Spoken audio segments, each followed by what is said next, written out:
To make saag pizza, I have 8-inch pizza base, 4 Swiss style cheese singles, some pineapple chunks, freshno peppers, or you can even use jalapeno peppers or no peppers, and then some homemade saag.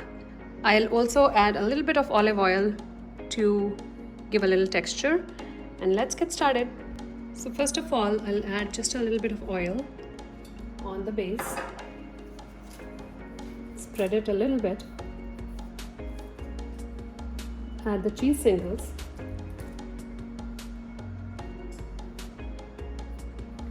Just like that.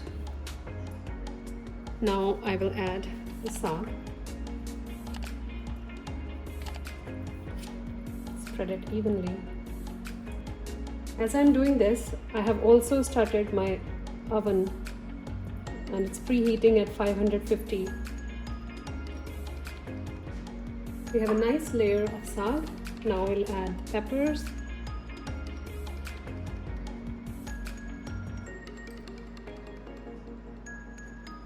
and the pineapple.